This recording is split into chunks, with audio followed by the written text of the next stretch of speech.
On peut se demander si le BIM sera adapté à la construction de maisons individuelles et étant donné que c'est réputé être complexe, il y a quelquefois des doutes. Moi, je crois que le BIM sera adapté s'il est suffisamment simplifié parce qu'il faut se rappeler qu'une maison individuelle, ce n'est pas un objet architectural extrêmement sophistiqué. C'est finalement relativement simple du point de vue technique.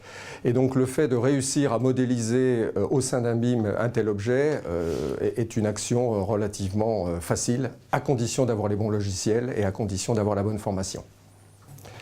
D'ores et déjà, les clients ont changé et donc les approches des constructeurs vis-à-vis des clients doivent changer.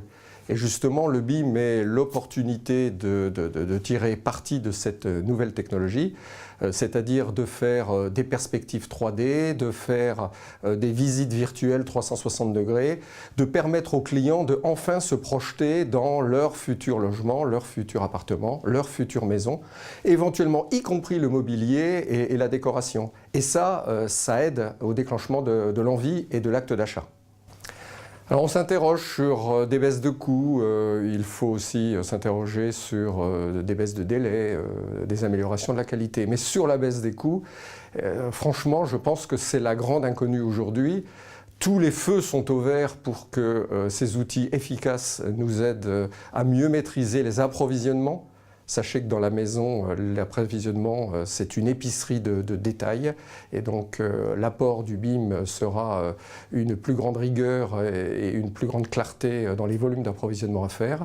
On peut penser aussi que la transmission des informations, des documents fluides va permettre de faire des économies, va permettre de lever des blocages de chantier, des choses comme ça.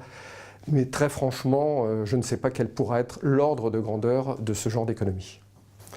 Alors à court terme, il va falloir investir dans des logiciels, dans le cas de la maison individuelle aussi simple et aussi gratuit que possible, et ça on dépend de l'offre des éditeurs de logiciels. Et puis il va falloir se former et probablement perdre un petit peu de productivité dans tous les tout premiers pas.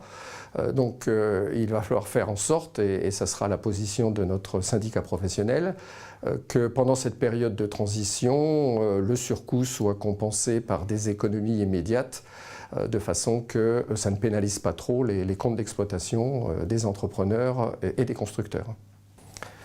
D'où viendra l'amélioration de qualité en utilisant le BIM?